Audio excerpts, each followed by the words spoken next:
Generally on my travels, this is my preferred fender setup. There's all types of different fenders and styles and how you set them up, but I'll tell you how I set them up, and why these two are my preferred fenders to use.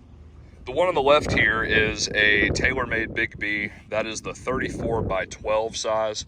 I would like to see a fender cover on this fender myself, but this particular one just doesn't have one.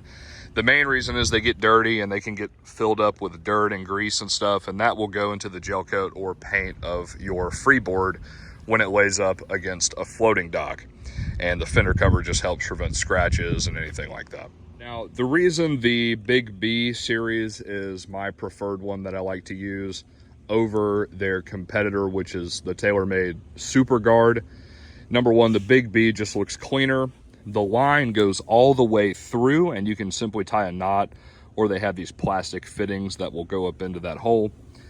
And they're a little bit more versatile to me. So if you use enough line, you can either use this as a fender for a floating dock and just hang it vertically, or you can pull this line through and then you have line on both sides.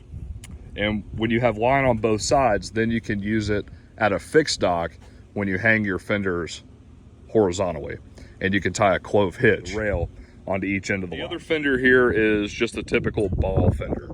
And what the ball fender does is provides more protection. They're bigger, they give you more space between the boat and the dock.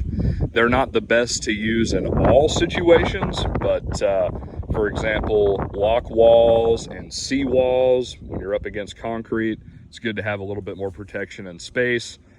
These are hard to get fender covers for. I've heard of people making sweatshirts and putting them around to kind of keep them cleaner and keep them protected a little bit more. And obviously the main issue with these is storage. It's very hard to find a place to store these on your boat. You only may want one or two of these depending on what you're boating, depending on what area you're boating in or what you're doing with your boat. If you're going down the rivers and you're locking a lot, then you can have these out. You can have them on deck, ready to go.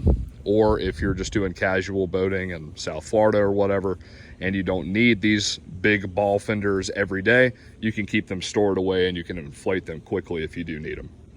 Another good reason for the ball fenders is if you're rafting boats together, maybe you're out in open water or you're back in a river or a creek, these do provide the best separation and cushion for boats rafted together. And you would hang these at your rub rail line, depending on where the boats are going to touch together. So generally, I am not a proponent of all of these fancy fender hangers and these plastic gimmicks that you buy at West Marine and all of these other stores to hang your fenders. I think they're a pain. I don't think they're worth the money. And if you learn the knots properly, it's very quick to put out a fender. You don't need a plastic hanger, because generally you're always going to have to adjust that fender anyway to a certain height, and that plastic hanger is going to be set up for one particular height. But on this delivery, and we're here at Apalachicola at Scipio Creek, this boat has some pretty nice fender hangers. This is actually the best that I've seen. So Garen's going to go ahead and demonstrate how this one works. He's going to put the end of this line through the bottom hole here.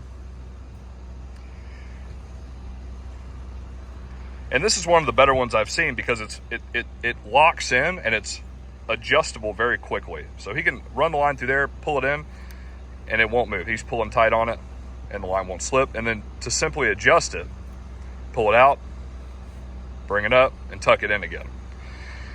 So once again, not necessary, but this is one of the better fender hangers that I've seen. It's a Folby brand, Folbe.